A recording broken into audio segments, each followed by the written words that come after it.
The greatest damage we do to kids is not what we do, but what we ignore. ADHD is not a disorder, it's a distress call. And what we're calling a brain problem might actually be a parenting problem. Uncomfortable? It should be, because it's time we talk about something nobody wants to admit, that sometimes, without realizing it, we're the ones turning up the volume on our kids' struggles, and then calling it a diagnosis. Lesson 1. The ADHD surge no one understands.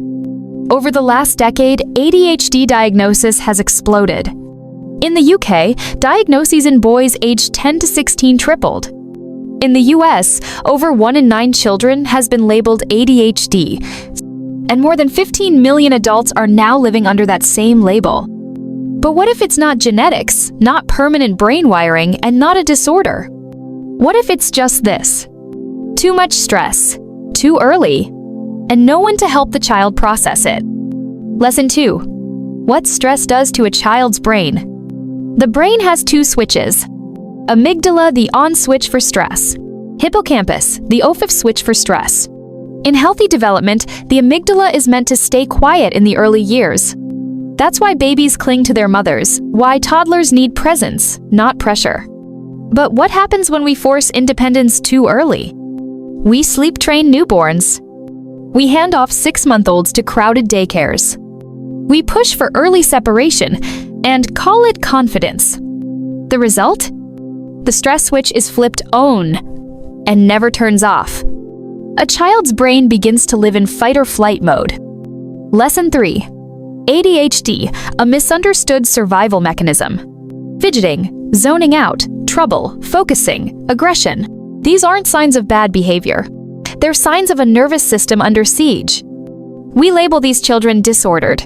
We prescribe stimulants. We teach them how to behave.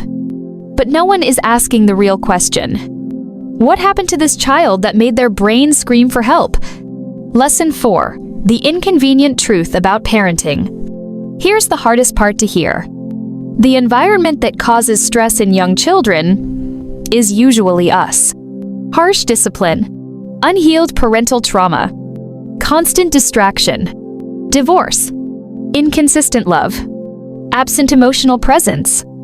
You are your child's first environment. When that environment is full of tension, unpredictability, or neglect, the child doesn't know how to cope. So they act out or shut down. And instead of looking inward, we reach for a diagnosis. Lesson 5. ADHD isn't inherited, it's imitated. Many believe ADHD is genetic, but modern studies say otherwise. There's no definitive gene that causes ADHD. But there is something called the sensitivity gene, a short serotonin receptor that makes children more sensitive to stress. Here's the kicker. When a sensitive child receives secure, nurturing care early in life, that gene stays silent.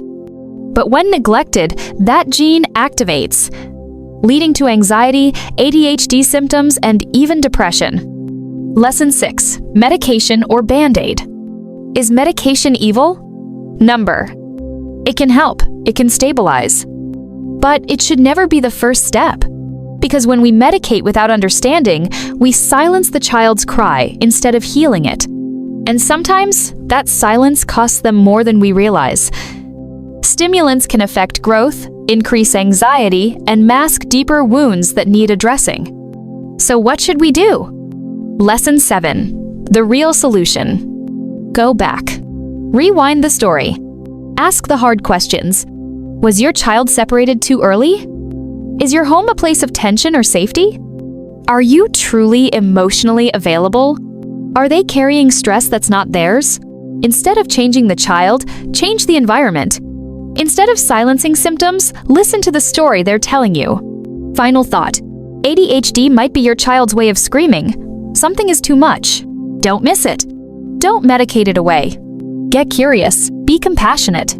Be brave enough to look at what they need, even if it means changing everything you thought parenting should be. If this message spoke to you, help us reach more parents who need to hear it. Like this video. Share it with another parent. And hit subscribe because raising emotionally healthy kids starts with us.